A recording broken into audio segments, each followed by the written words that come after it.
Hi friends, आज मैं आपके लिए लेकर के आई हूँ खीरा की एकदम नई रेसिपी जो कि बहुत हेल्दी है और बहुत ज़्यादा टेस्टी भी है। इसे आप किसी भी वक्त बना सकते हैं। तो यहाँ पर मैंने 2 खीरा लिए हैं, फ्रेश खीरा लिए हैं। तो सबसे पहले तो हम क्या करेंगे, इसके ऊपर के हिस्से को थोड़ा सा अलग करेंगे और इसको इस तरह से घिसेंगे। इस तरह से घिसने से क्या होता है कि खीरा की जो कड़वाहट है कुछ हद तक कम हो जाती है। ये जो आप झाग देख रहे हैं ना, जो बनता है, इसी के जरिए इसकी कड़वाहट थोड़ा बहुत निकल जाती है। बस इस तरह से आपको थोड़ा सा घिसना है और जो झाग आएगा उसको भी एकदम पतली स्लाइस में इस तरह से काट लेना है। आप चाहे तो खीरा के एक पीस को खा करके चेक कर सकते हैं, क्योंकि कोई कोई खीरा बहुत कड़वा होता है। अगर ये कड़वा निकल गया तो फिर आपका तो नाश्ता बेकार हो जाएगा, इसलिए एक छोटा सा काम जरूर करके देख लीजिएगा, थोड़ा सा खा करके।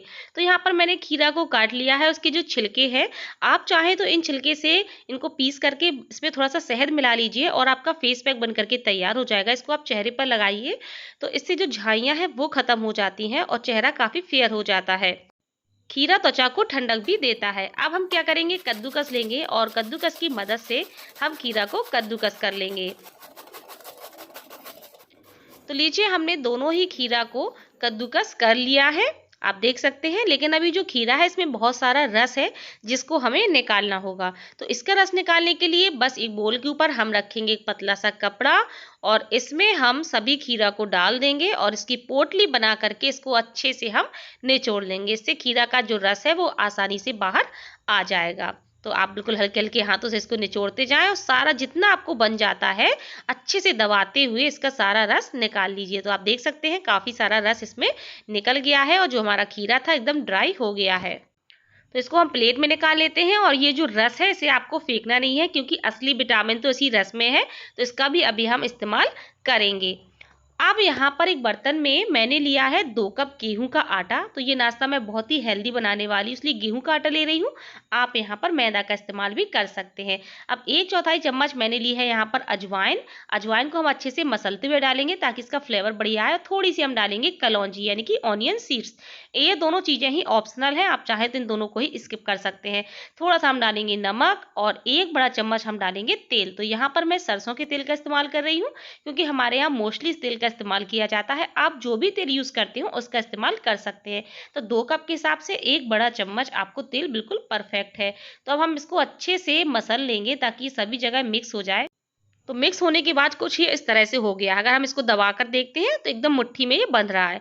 अब हमने जो खीरा का रस बचा के रखा हुआ था ना, इसी रस से हम इस आटा को गूंथ लेंगे। इसलिए मैंने कहा था आपको फेंकना नहीं है।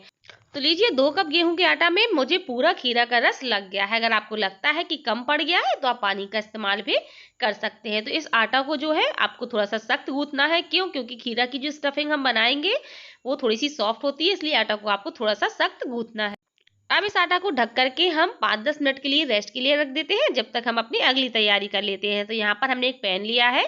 पैन में हम डालेंगे 2 से ढाई चम्मच शुद्ध देसी घी। आपको ज़्यादा ज़रूरत नहीं है, आप तेल का भी इस्तेमाल कर सकते हैं, बट घी डालिएगा, इससे काफ़ी अच्छा टेस्ट आता है। अब इसमें हम डालेंगे आधा चम्मच सौंफ, 1 चम्मच डालेंगे हम साबुत धनिया के दाने और इनको हम अच्छे से चटकने देते हैं। अब इसमें हम डालेंगे हरी मिर्च बारीक कटी हुई, अपने हिसाब से डाल लीजिएगा। चुटकी भर हम इसमें डालेंगे हींग और इसमें जाएगा थोड़ा सा बारीक कटा हुआ अदरक। सभी चीज़ों को हम अच्छे से भून लेते हैं और जैसे ही अदरक हल्का सा भुन जाता है तब हम इसमें डालेंगे बारीक कटा हुआ एक मीडियम साइज का प्याज और प्याज को हम हल्का सा सुनहरा होने तक भूनेंगे। बहुत ज़्यादा बिल्कुल मत भूनना, हल्का सा ही भूनना आप। तो आप देख सकते हैं हल्का सा प्याज का जो कलर है वो चेंज हो गया है। अब हम इसमें डालेंगे थोड़ी सी लाल पिसी हुई मिर्च पाउडर। ऑप्शनल है, क्योंकि हम ऑलरेडी हरी मिर्च डाल चुके हैं। चुटकी भर हम इसमें डालेंगे हल्दी, बहुत ज़्यादा मत डालना। अब इसमें बेहतरीन स्वाद के लिए मैं यहाँ पर डाल रही हूँ आधा चम्मच टाटा संपन्न का गरम मसाला। यह गरम मसाला जाने माने शेफ संजीव कपूर द्वारा खास तौर पर तैयार की गई एक रेसिपी से बनता है। प्राकृतिक तेलों से भरपूर साबुत मसालों से बना होता है। प्राकृतिक तेल मसालों का स्वाद बढ़ाने और स्वास्थ्यवर्धक गुणों के लिए जाने जाते हैं। टाटा संपन्न गरम मसाला में अन्य ब्रांड के मुकाबले धनिया, जो कि एक ठंडा मसाला होता है, की मात्रा कम होती है। इसलिए मैं हमेशा टाटा संपन्न का गरम मसाला ही खरीदती हूँ। अगर आप इस मसाले को खरीदना चाहते हैं तो मैं इसका लिंक डिस्क्रिप्शन बॉक्स में दे दूंगी, आप वहां पर जाकर के इसे खरीद सकते हैं। अब हम सभी मसालों को प्याज के साथ अच्छे से मिक्स करेंगे और गैस की फ्लेम को कर देंगे बिल्कुल लो और यहाँ पर अब मैं डाल रही हूँ 2 से ढाई चम्मच बेसन। बस इससे ज़्यादा मत डालना, इतना ही परफेक्ट है। और बेसन को हम बिल्कुल लो फ्लेम पर कम से कम 3 से 4 मिनट तक अच्छे से भूनेंगे, ताकि बेसन बिल्कुल भी कच्चा ना रहे। आप चाहे तो बेसन की जगह सत्तू का इस्तेमाल भी कर सकते हैं, तब आपको भूनने की कोई ज़रूरत नहीं है। स्वाद अनुसार इसमें जाएगा नमक। नमक थोड़ा मैंने ज़्यादा क्वांटिटी में लिया है, अभी मैं आपको बताती हूँ कि क्यों। तो चलिए अब हम बेसन को अच्छे से लो फ्लेम पर भून लेते हैं। तो लीजिए, बेसन जो है हमारा बहुत अच्छे से भुन चुका है। इससे बढ़िया भीनी भीनी सी खुशबू आने लगी है। वैसे आप टाइमिंग से देख लें तो 3-4 मिनट में ही बहुत अच्छे से बेसन भुन जाएगा। अब हम इसमें डालेंगे आधा नींबू का रस। आप अमचूर पाउडर भी डाल सकते थे, बट आज मुझे मिल ही नहीं रही है कहाँ रखी है, तो इसलिए मैंने नींबू का रस डाल दिया। अब हम इसमें डालेंगे कद्दूकस किया हुआ खीरा। इसीलिए मैंने वहाँ पर थोड़ा नमक ज़्यादा डाला था, क्योंकि अभी हमने खीरा डाला है तो नमक हमारा बैलेंस हो जाएगा। अब इसको हम अच्छे से मिक्स करेंगे। खीरा को हमें पकाना बिल्कुल भी नहीं है, केवल अच्छे से मिक्स करना है। तो आप देख सकते हैं अच्छे से मिक्स हो गया है। इसमें डालेंगे हम बारीक कटा हुआ हरा धनिया, और थोड़ी सी हम इसमें डालेंगे स्प्रिंग ऑनियन। ये बिल्कुल ऑप्शनल है, स्प्रिंग ऑनियन हो तो डाल दीजिए, अदरवाइज इसको स्किप कर दीजिएगा। तो लीजिए, हमने सभी को अच्छे से मिक्स कर दिया है। गैस को बंद कर देते हैं। जो हमारी फिलिंग है या स्टफिंग है बन करके तैयार हो चुकी है। अब हम इसको अलग बोल में निकाल लेते हैं। ये जो फिलिंग है ये अपने आप में इतनी टेस्टी है कि अगर आप इसे सूखा सब्जी के रूप में भी खाते हैं रोटी के साथ, बहुत ही टेस्टी लगेगी। तो यहाँ पर हमारा जो आटा है बहुत अच्छे से सेट हो चुका है। तो चलिए अब हम इसको अच्छे से मसल लेते हैं और इसको थोड़ा चिकना कर लेते हैं। तो इसको हम थोड़ा सा रोल करेंगे और इसकी छोटी छोटी सी हम लोइयाँ काटेंगे। लोइयाँ आपको इतनी काटनी है जैसे एक पूड़ी की लोई है उसकी भी आधी करनी है आपको। तो यहाँ पर मैंने छोटी छोटी लोइयाँ काट ली हैं और अब हम एक लोई को लेंगे और इसको हम अच्छे से मसल करके पेड़े जैसा बनाएंगे इस तरह से। और इसमें हम इसी तरह से हम एक लोई और बना करके तैयार कर लेते हैं। तो दोनों लोई में हम लगा देंगे थोड़ा थोड़ा परथन। अब हम इन्हें एकदम पतला पतला बेल लेंगे। तो जैसे हम पूड़ी बेलते हैं ना, बस उतना ही पतला हम इसको बेल लेंगे। तो दोनों ही लोई को हमें इसी तरह से बेल लेना है। तो आप देख सकते हैं मैंने बराबर शेप में दोनों ही लोई को बेल लिया है। अब हमने जो खीरा की स्टफिंग बना करके रखी हुई थी इसको हम फैलाएंगे। आप चाहे तो एक लोई भी ले सकते थे, बट इसकी जो स्टफिंग होती है हल्की सी गीली होती है। तो या तो फिर आप बेसन ज़्यादा डालिए तो थोड़ा सा ड्राई रहेगी। तो मैं इस तरह से बना रही हूँ, इस तरह से जो हम कचौड़ियाँ बनाने वाले हैं वो फटेंगी नहीं। तो अब दूसरी पूड़ी को हम इसके ऊपर रखेंगे और इसको अच्छे से हम घुमाते जाएंगे और इसकी किनारी को अच्छे से दबा देंगे। तो बस गोल गोल घुमाते जाना है, इनको दबा देना है। हल्का सा हम इस पे बेलन चला देते हैं ताकि ये आपस में अच्छे से ज्वाइंट हो जाए। बिल्कुल हल्के हाथों से चलाना, जोर से बिल्कुल मत चलाना वरना ये फट जाएंगी। तो लीजिए, तैयार हो चुकी है हमारी कचौड़ी बन करके। तो इसी तरह से मैं आपको एक कचौड़ी और बना करके दिखा देती हूँ। बहुत इजी है, बस दो छोटी सी लोइयाँ लीजिए, परथन लगाइए और इनको पूड़ी के जैसा बेल लीजिए। थोड़ी सी इसमें स्टफिंग रखिए, बस दूसरी पूड़ी को लीजिए और इसके ऊपर रख करके आपस में दोनों को अच्छे से ज्वाइंट कर दीजिए। तो इसमें क्या है, फटने के चांस नहीं रहते हैं। आप इनको कचौड़ी भी कह सकते हैं या स्टफिंग वाली पूड़ी भी बोल सकते हैं। और अगर आप इनका बड़ा साइज रख लेते हैं तो आप इनको पराठे के रूप में भी सेक सकते हैं। तो फिलहाल तो आज मैं कचौड़ी के रूप में इसको बना रही हूँ। तो इसी तरह से हम 4 पूड़ियाँ बना करके तैयार कर लेते हैं। अब चलते हैं गैस की तरफ। तो यहाँ पर कढ़ाई में मैंने तेल गर्म होने के लिए रख दिया था। थोड़ी सी लोई डाल के देखेंगे तो बहुत अच्छे से इससे बबल्स निकल रहे हैं। तो हमारा तेल काफ़ी अच्छे से गर्म हो चुका है।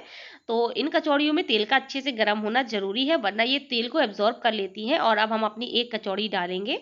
छेड़खानी बिल्कुल नहीं करेंगे, इसको अपने आप ऊपर आने दीजिए, इसको तैरने दीजिए, तब आप इसमें छेड़खानी करिएगा। तो थोड़ी देर में ये ऊपर की तरफ उठ गई है। अब हम इसको बिल्कुल हल्के हल्के हाथों से हल्का सा डुबोएंगे, इसको डुबकी लगाएंगे।